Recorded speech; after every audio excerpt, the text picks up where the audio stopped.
આજે સિદ્ધપુરમાં એક unique function હતું. સિદ્ધપુરના જાણીતા ઇન્ડસ્ટ્રીયલિસ્ટ મુકેશભાઈ શાહના ઘરે 1.5 મહિના પહેલા એક મેડિકલ ઇમરજન્સી આવી હતી. એમના વાઇફ નીતાબેન હસમુખા અને સમાજ સેવામાં સૌથી આગળ. તેઓ આ ગંભીર ડિઝીઝમાંથી બહાર આવી આજે બિલકુલ સ્વસ્થ અને સાજા થયા છે. તેના સેલિબ્રેશન રૂપે મુકેશભાઈ શાહ અને એમના ફેમિલીએ ઉમંગ ઉત્સવ મનાવ્યો. નીતાબેનની ઇમરજન્સી સિચ્યુએશન અને ઇનિશિયલ ફેઝમાં એમનું ડાયગ્નોસિસ અને ટ્રીટમેન્ટ કરવાનો મને મોકો મળ્યો હતો.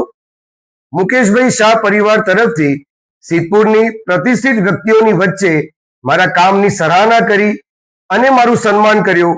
તે બદલ હું મુકેશભાઈ શાહ અને એમની ફેમિલીનો દિલથી આભાર માનું છું અને દુઆ કરું છું કે નીતાબેન હંમેશા આવા સ્વસ્થ અને હસતા રહે. Thank you very much Mukeshbhai and family.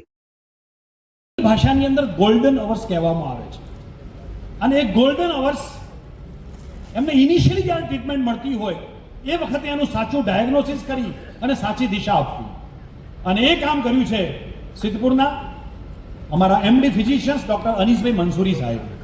સિદ્ધપુરની અંદર પોતે એમડી છે, ફિઝિશિયન છે, પોતાની સંજીવની હોસ્પિટલ છે, હસબન્ડ વાઇફ બંને ડૉક્ટર છે અને એવા અનીસભાઈ આ ગોલ્ડન અવર્સની અંદર સુંદર મજાની ટ્રીટમેન્ટ દ્વારા અને સાચું માર્ગદર્શન દ્વારા કેસને આગળ રિફર કરી અને એ જે ગોલ્ડન અવર્સ છે એ ગોલ્ડન અવર્સની ટ્રીટમેન્ટ કરનાર ડૉક્ટર અનીસભાઈને વિનંતી કરીશું કે તેઓ સ્ટેજ ઉપર ઉપસ્થિત થાય.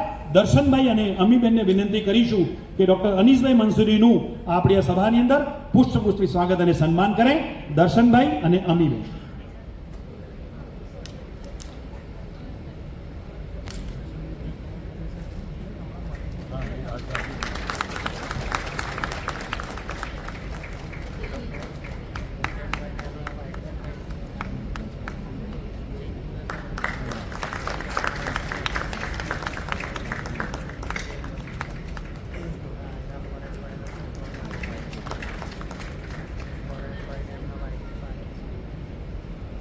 ખૂબ ખૂબ આભાર ડૉક્ટર અનીસભાઈ સાહેબ.